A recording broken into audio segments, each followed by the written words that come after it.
Hello everyone, DJ here again. Welcome. You're always welcome, as you know, to my channel. I wish to talk to you today, this morning. Is it this morning? Yeah, well, it's 11:46 here in England, the UK, in the West Midlands, or Worcestershire as I live in. And I want to talk to you about a report. It's out.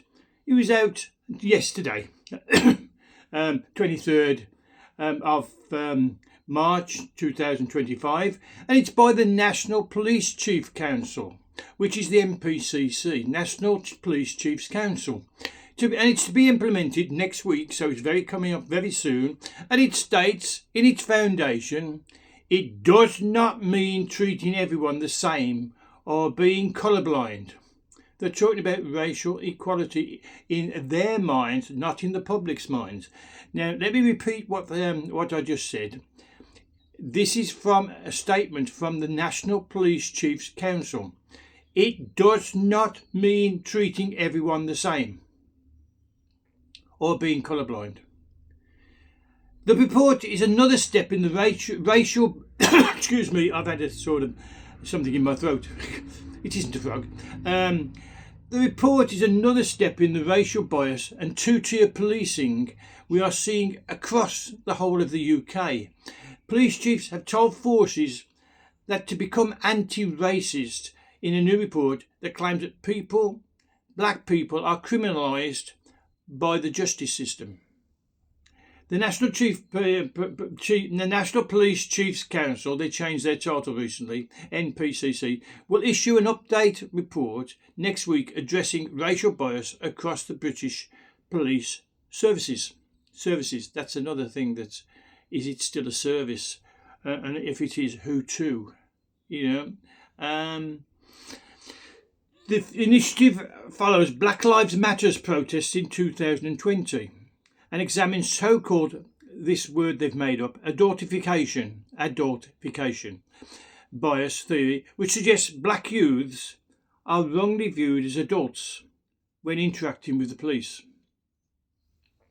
This defines adultification bias as a form of racial prejudice in which children of minority groups, particularly black children, are viewed as being more mature or older than they really are. The NPCC, that's the National Police Chief Council, is gathering evidence to review whether police officers display this bias towards witnesses, victims, and those who are stopped and searched. The review forms part of the NPCC's broader initiative to address alleged racial disparities in policing across England and Wales. The report endorses racial equity, not equality, equity. This word has changed its meaning so many times now to mean whatever they wish it to mean. So the report endorses racial equity, with Chief Constable Sir Andy Marsh, Chief Executive of the College of Policing, voicing his unwavering commitment to it. So he's got this unwavering, he's steadfast in his commitment to racial equity. Well, has he? Let's have a look. Racial equity is described as requiring police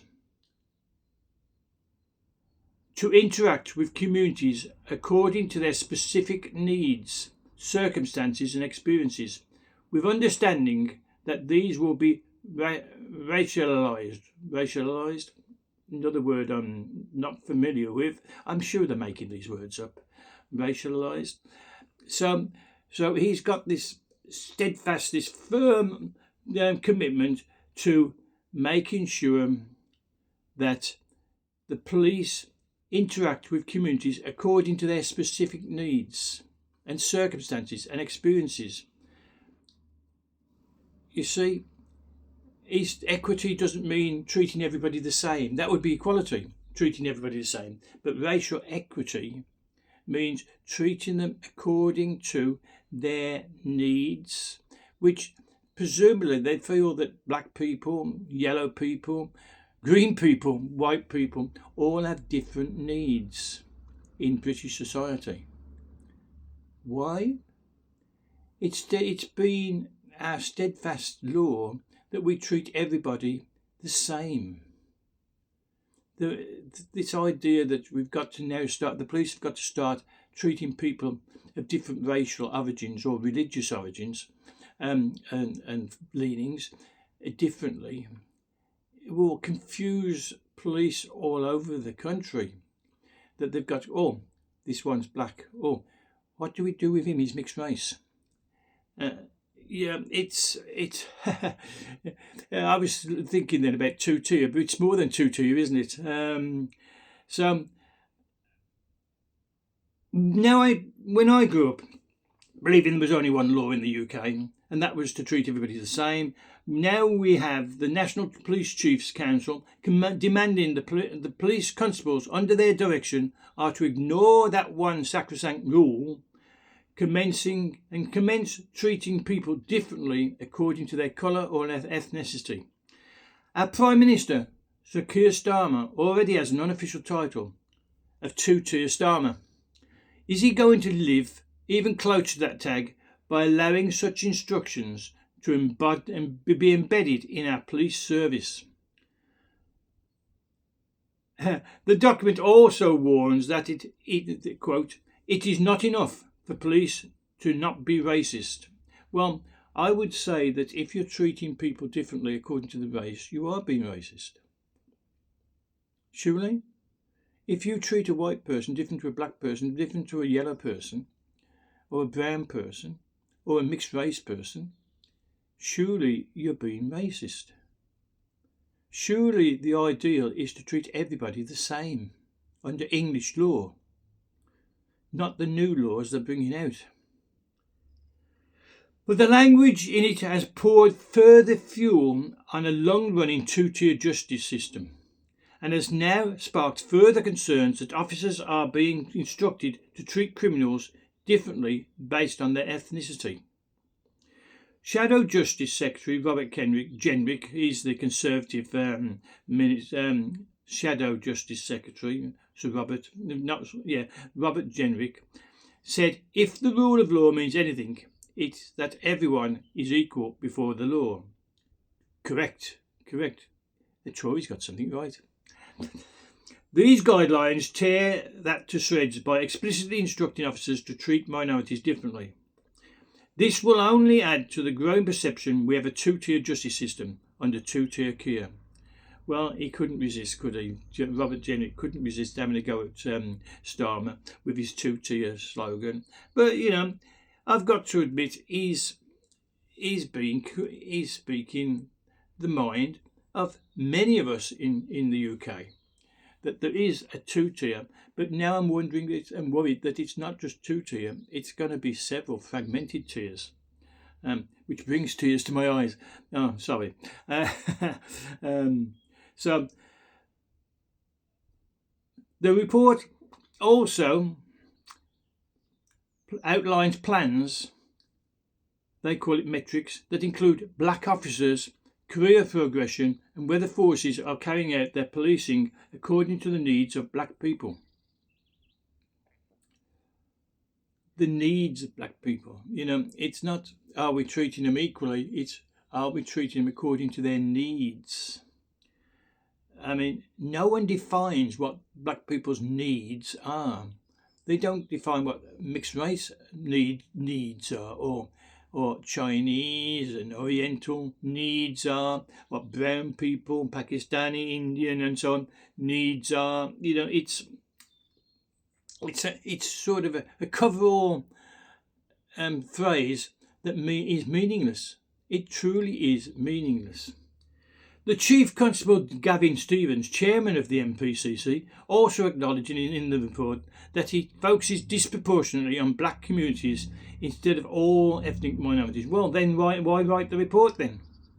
You're admitting it focuses disproportionately, this is his own words, on black communities instead of ethnic minorities. But again, why are we focusing on ethnic minorities? Why are they not? They come to Britain, they live in Britain, they're born in Britain, most of them. Why are they not under British law? one law for the white, another law for the brown, another for the black, another for the yellows. Is that how they're seeing it? And the mixed race? Well, we'll see where they fall in. But he said it was necessary because of the scale of the trauma and distrust that generations of people from the black community feel towards the police. Well, the reason there's distrust among the black community as the police is because you haven't been applying the law. You have been sorting them out. You've been seeking them. So they claim. And, well, you see, the problem is most of the knife crime is committed by black on black. And lots of the riots and I'm not talking about the riots that we get publicised, but if you look at some of the videos on the internet right now, there's lots of Pakistani youngsters running around with machetes and knives and chasing, and I've witnessed this myself. And I'm not talking about recently, I'm talking about back in 2003. I watched a gang of Pakistani youths in a place called Borsley Green, and they chased a young man until they got him. I was driving past, I was on an urgent call, so I was used to St John Ambulance, and I was on an urgent call, so I couldn't stop. It wouldn't have been the correct thing to do anyway, because it was so dangerous. And they beat him to pulp, I believe, because he was on the ground and they were kicking and stumping. And this was a group of Pakistani youngsters from the area. But I've digressed. People from the black communities have the lowest levels of confidence in the police and are underrepresented in our workforce, and is more likely to experience police powers such as stop and search or use of force. Police Chief Constable Stevens added. Is that true? I'm an honest, abiding individual. I'm white. I'm in my mid-70s, and the last time I was assaulted by a police community support officer, called PCSOs, a young recruit who ran up to me and slammed me into a wall, held me there until a patrol car arrived with two police officers who sent him scuttling because I complained of his assault. They demanded my identity and for me to empty my pockets. When I asked them what was the charge, they replied, "There's a lot of drug trafficking here." I explained, "No, there is not. I live in a nice town in a semi-rural area, and I have never seen any drugs or people even looking as if they were acting in a suspicious manner. And I am not going to empty my pockets or give up my ID. What, have you actually got reasonable suspicion of me that you would say such a thing?" They replied, "You ran from us when you saw us." I laughed. Now, this is a true story because it did happen. It truly did happen in the area I live in. I laughed. One, it's not against the law to run from the police, unless you've committed a crime and you're being pursued, of course. Two, as far as I know, no one has called out to me. I didn't hear the police calling out to me. So, how would if you're supposedly running and a policeman says, "Oh, stop," but they don't say it? How do you know? Three, I have had 2 replacement hips, a major heart surgery that destroyed 63% of my left ventricle of my heart. That's the ventricle that is responsible for pushing the blood and the oxygen around your body. So I have extreme proof I cannot run.